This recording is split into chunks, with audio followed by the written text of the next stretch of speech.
¡Vamos, vamos! Los de ahí fuera nos han tenido en una jaula durante 200 años. Yo no me fiaría mucho de ellos.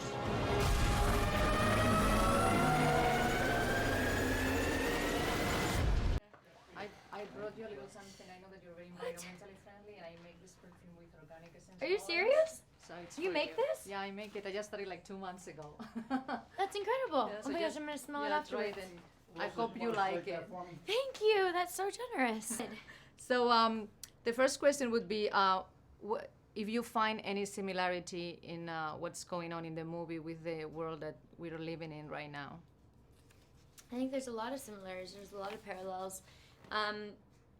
And one thing that's beautiful about this film in particular is that they leave Chicago, which is the community they've known so well, and they enter into a new culture and a new civilization and have to figure out how to exist within the paradigm that civilization functions.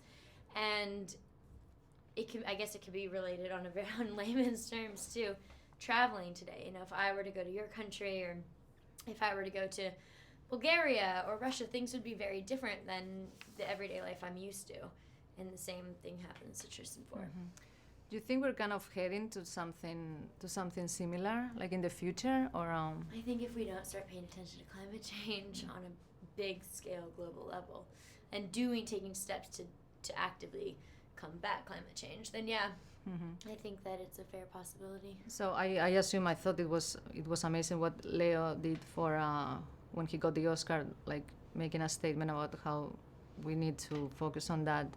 How involved are you with the environment? What do you do personally to try to make this world better? I try to continue to encourage others to have dialogues about it, and then take active steps in whether it's, you know, fighting against construction of pipelines, or fighting against the fossil fuel industry in its entirety, even down to small things that we can do. Living in California, recognizing that the drought is still very real and still happening, so not using an abundance of water. You can do things on a small level or on a big level. As long as you're doing something, I think that's what counts. It makes a difference for sure. So in the movie you guys discover new truths. Have you discovered any new truth growing up that you didn't expect when you were a little kid, and you were like, oh, I didn't expect this to be like this, and it was a surprise? Oh yeah, thousands, millions, I'm sure, throughout my life.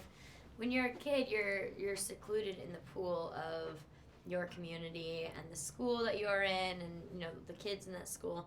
And I think it's easy to develop a strong sense of identity amidst your peers when you have a limited source of people around you reflecting back to you.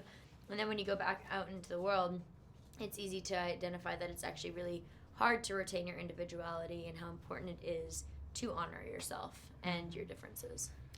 In the movie, you guys have to leave Chicago behind. If you had to leave your city, which other city would you choose, and why? London. I just love it. I think the people are really, I love British humor. I love the culture out there. I think there's some really groovy things happening artistically in that part of the world. You notice a little difference humor-wise between American humor and British humor? 100%. American humor is very limited to certain things that are considered taboo here that are not considered taboo in other parts of the world. Yeah, I agree with that. On that note, I think we don't have more time. Thank Nice you. meeting you. I hope you like it. This is so sweet. No es una lucha entre nosotros, sino contra los que hay al otro lado de la muralla. Intentan destruirnos. ¿A dónde vas? A salvar la ciudad. Derribarla.